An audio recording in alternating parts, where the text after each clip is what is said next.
Serait-ce la tribune de trop pour BHL? Dans l'édition du Point de ce jeudi 29 août, Bernard-Henri Lévy se livre à une violente diatribe contre la Fédération de Russie et son président Vladimir Poutine. Pour lui, aucun doute, au diable les inspecteurs de l'ONU. C'est Bachar al-Assad qui a gazé son peuple. Ne pas le dire, c'est, je cite, écoutez bien, être un carteron de rouge-brun qui ne rate aucune occasion d'exercer leur révisionnisme maniaque. Fin de citation. Il faut le savoir, si vous n'êtes pas de l'avis de BHL, vous êtes un nazi. C'est une première constante chez BHL. Comme ça sent le gaz en Syrie, il faut que l'ONU intervienne, c'est incontournable. Je cite à nouveau, pas de question non plus sur la nécessité d'une riposte, la morale l'exige. La cause de la paix le demande, mais le pragmatisme, l'esprit de sérieux, la réelle politique la plus élémentaire le prescrivent tout autant. Fin de citation. Notez que lui se garde bien d'y aller, car il n'a jamais mis sa peau au bout de ses idées malsaines. C'est une deuxième constante chez BHL. Et si l'ONU est bloquée, je cite encore, par des États voyous et de fait par leurs parrains russes, fin de citation, il faut passer outre le droit international et faire comme en Serbie en 1999. Tant pis pour les populations civiles bombardées, les terres polluées par l'uranium enrichi des munitions de l'OTAN et les infrastructures civiles rasées. Si la nef de la gloire de BHL doit flotter sur les océans de sang, qu'à cela ne tienne. Serbes, Kosovars, Géorgiens, Ossètes, Palestiniens, Libyens ont déjà payé leur tribut à BHL, c'est au tour des Syriens. C'est une troisième constante chez BHL. Dans son texte, mal écrit comme à l'accoutumée, il dit que la Russie est, je cite, un grand pays gouverné par des matamores revanchards dopés au ressentiment. Et le philosophe péripatéticien de s'interroger, et si Vladimir Poutine n'était qu'un tigre de papier, un Popeye bodybuildé, un maître chanteur sans biscuit qui ne prendra pas le risque de mettre en péril ces Jeux Olympiques de Sotchi. Fin de citation.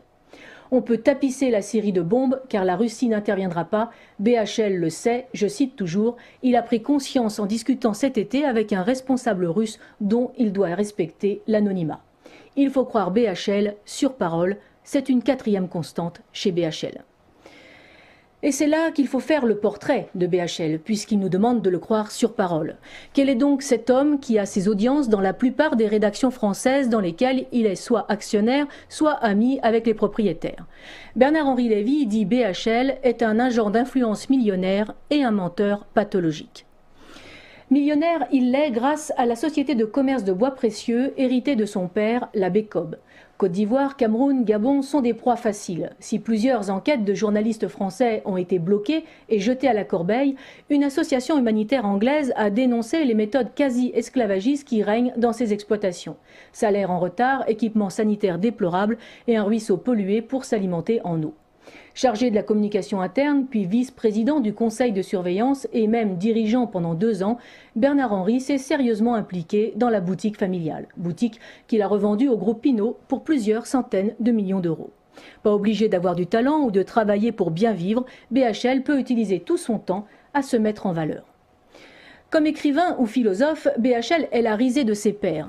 Les livres qui démontent son mythe sont légion. Les élucubrations de Bernard-Henri Lévy lui ont valu les réprimandes et les sarcasmes d'intellectuels aussi divers que Raymond Aron, Gilles Deleuze, Pierre Bourdieu, Pascal Boniface, Michel Onfray ou encore Pierre Vidal-Naquet qui a dit de lui, je cite, qu'il s'agisse d'histoire biblique, d'histoire grecque ou d'histoire contemporaine, BHL affiche dans tous les domaines la même consternance ignorance et la même outrecuidance. Fin de citation. La palme revenant sans doute à Alain Soral qui l'a réduit à néant dans l'une de ses vidéos désormais cultes. BHL serait sans importance s'il n'était porté au nu par des médias aux ordres et complaisants. Ses livres et ses films sont des flops retentissants que le public raille quand il ne le boude pas. Tout n'est qu'apparence, fatuité, et pour cause, le seul idéal de BHL, c'est lui-même. Falsificateur, affabulateur, menteur, lâche, narcissique, il devient dangereux quand il se prend pour un journaliste ou un diplomate.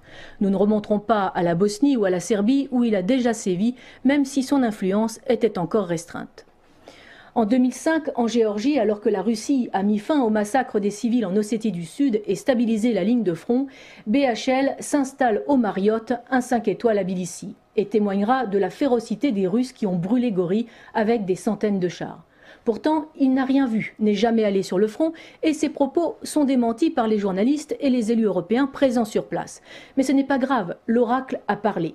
2 jours et demi en palace et il repart comme il est venu, en jet privé. Il paraît qu'il ne pouvait pas rester plus longtemps sur place, il avait une soirée à Nice le samedi soir. Mais c'est en 2010 qu'il parvient enfin à avoir sa guerre, déclarée par lui tout seul, la Libye. Dans un numéro incroyable où toute la diplomatie française est squeezée par quelqu'un qui n'a aucun mandat du peuple, pas même une écharpe de maire adjoint d'un bourg de la Corrèze, BHL fait bombarder un État souverain, livrant la population libyenne aux milices islamiques et à l'anarchie. La France, qui n'a pas les moyens de payer ses fonctionnaires, de nourrir ses retraités et d'équiper ses hôpitaux, lance 2 milliards d'euros sur les Libyens sous forme de bombes, missiles et roquettes. Quand les combats cessent, BHL est là et pose en guerrier au milieu de soldats d'opérette, aux treillis bien repassés, aux fusils d'assaut équipés pour le tir à blanc avec un seul chargeur. 2 ans après, alors que les massacres continuent, BHL n'a jamais eu le moindre mot de compassion pour les civils que son délire a plongé dans le sang, le meurtre et les exécutions confessionnelles. Pire, il veut récidiver en Syrie. Toutes les abominations commises par ses amis, les pseudo-rebelles, du viol de gamines de moins de 13 ans à l'éventration des femmes chrétiennes, en passant par les décapitations des soldats capturés vivants ou des scènes de cannibalisme, rien n'a pu altérer la splendide suffisance de ce fou dangereux qu'il faudrait écouter comme un nouveau messie. Son cas est pathologique. Il tient plus de la psychiatrie que de la diplomatie, du journalisme ou même de la philosophie. C'est cet homme-là qui veut entraîner le monde dans une guerre en Syrie, dont nul ne peut dire quelles seront les conséquences vu les puissances régionales et internationales impliquées. Bernard-Henri Lévy vend sa folie comme d'autres vendent leur corps. On dit qu'en Irlande, la folie, ça se danse. En France, visiblement, ça se prostitue. Mais en Russie, ça se soigne. Et c'est sans doute ce qui fait tant peur à BHL.